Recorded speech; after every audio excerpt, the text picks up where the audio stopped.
Hello friends, good morning to all of you.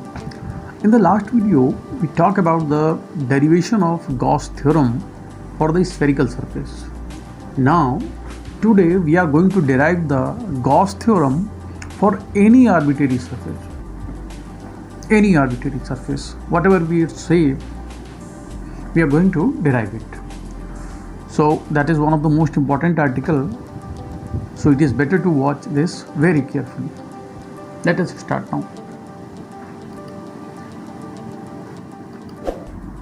Look, there is a plus q point charge that is placed here in any arbitrary region.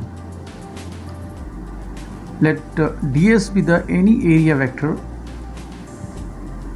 at a distance r with respect to the plus q point charge, and E be the field vector at that point.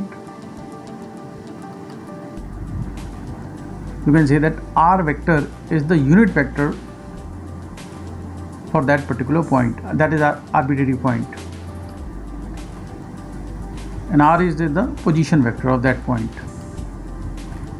Now this area, elementary area, subtends an angle d omega, solid angle, at the point charge. That is very similar to the ice cream cone.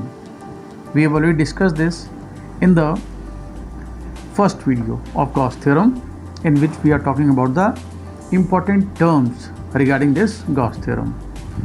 So if you have not watched that, then I have already given the link of that video in the description, and you can also watch this through the I button. So it will be quite clear to you, right? So let us move ahead. Let n cap is the normal vector at that point. In the last article, r cap and n cap both are along the same direction, so the angle between them was 0 in that case. But here the r cap and n cap, they are having in different direction. Let theta is the slope between them, so situation is somewhat different. Now the field lines or the flux passing through this area will be given as like this: d phi is equal to E dot ds is equal to 1 upon 4 pi epsilon naught q upon r square r cap dot ds n cap. That was the general expression for the flux passing through this elementary area. Now simply you can say that after rearranging them, 1 upon 4 pi epsilon naught q ds upon r square, that is to be written on the one side, whereas the other one r dot n cap. So equation will be like this. Here r cap and n cap are not along the same direction. That is already obvious from the figure. So the dot product of two vector is nothing mod of r cap mod of n cap cos theta. Now the magnitude of r vector and magnitude of n vector is unity 1. So what should be the equation? Like this: r dot n cap is equal to 1 into 1 cos theta. Ultimately r dot n cap is nothing, that is cos theta. Therefore the equation for the d phi becomes like this: d phi is equal to q upon 4 pi epsilon naught ds cos theta upon r square. That is the flux passing through this elementary area. Now we are looking for the total flux. What should be the total flux for the entire surface? So what we have to do, we have to integrate up these type of element so that the entire region that is to be covered. So we will have to integrate this.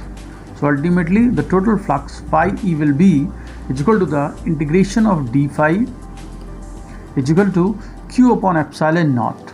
That is the constant terms. So that why that is to be taken outside the integration.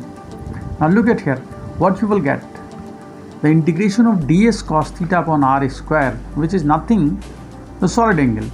So at the place of this we will write d omega So what will be the result? Yeah, as we know that the value of d omega for the entire surface, closed surface, is 4 pi. So our equation becomes like this: phi total flux is equal to q upon 4 pi epsilon naught into 4 pi. So the 4 pi will be cancelled out by the 4 pi, and ultimately we will get q upon epsilon naught. That is the total flux. And what is the noticeable thing, which is the Gauss theorem?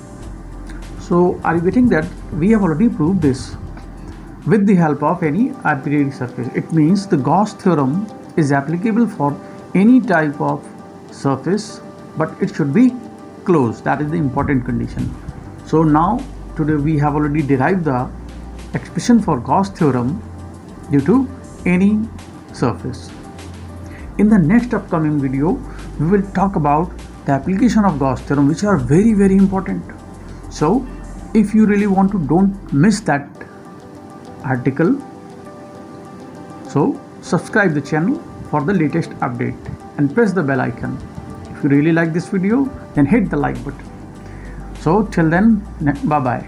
We will meet in the next video. Thank you.